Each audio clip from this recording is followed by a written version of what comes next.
വളരെ ടേസ്റ്റി ആയ രീതിയിൽ ഗോതമ്പ് ദോശ തയ്യാറാക്കാനായിട്ട് ഒരു ബൗളിൽ ഗോതമ്പ് പൊടി എടുക്കുക.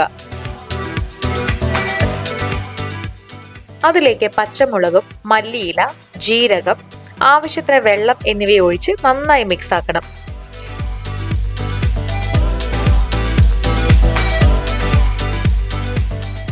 ആവശ്യത്തിന് വെള്ളം പിന്നെയും ഒഴിച്ചു കൊടുത്ത് നന്നായിട്ട് മിക്സ് ആക്കി എടുക്കുക.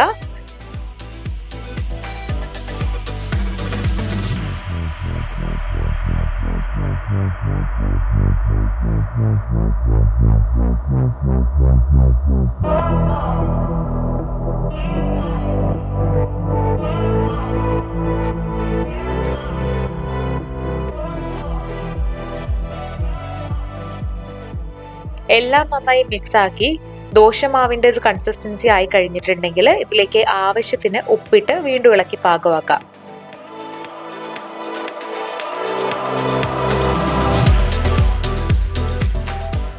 അപ്പോൾ നല്ല പാകമാക്കി എടുത്തിട്ടുണ്ട്. ഇനി നമുക്ക് ദോശ ചുടാനായിട്ട് തുടങ്ങാം. അതിനായി ഒരു തവയെടുത്ത് ചൂടാക്കിയതിന് ശേഷം അതിൽ വേണമെങ്കിൽ അല്പം എണ്ണ പുരട്ടി കൊടുക്കുക. അതിനുശേഷം ഇതിലേക്ക് ദോശമാവ് ഒഴിച്ച് പരത്തി കൊടുക്കുക.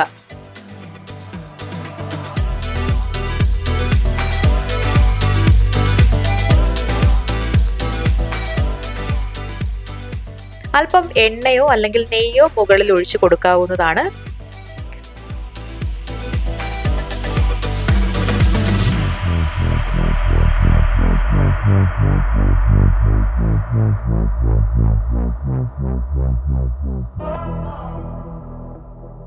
ദോശ ചെറുതായി ഒരു സൈഡ് പാകമായി വരുമ്പോഴേക്കും അടുത്ത സൈഡും മറച്ചിട്ട് നന്നായിട്ട് ചൂടാക്കിയെടുക്കുക.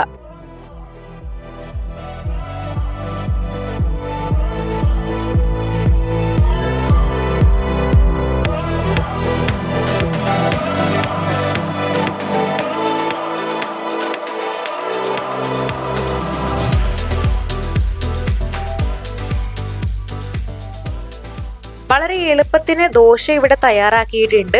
വെറും 5 മിനിറ്റ് കൊണ്ട് ഇങ്ങനെയൊരു ദോശ നമുക്ക് തയ്യാറാക്കാവുന്നതാണ്. അപ്പോൾ ഹെൽത്തി ആയിട്ടുള്ള ഈ ദോശ നിങ്ങളും വീട്ടിൽ തയ്യാറാക്കി നോക്കുക. ഈ വീഡിയോ എല്ലാവർക്കും ഇഷ്ടമായെന്ന് വിചാരിക്കുന്നു. ഇഷ്ടമായെങ്കിൽ ലൈക്ക് ചെയ്യുക, ഷെയർ ചെയ്യുക. ഇതുപോലുള്ള കൂടുതൽ വീഡിയോകൾക്കായി സമയം മലയാളം സബ്സ്ക്രൈബ് ചെയ്യുക.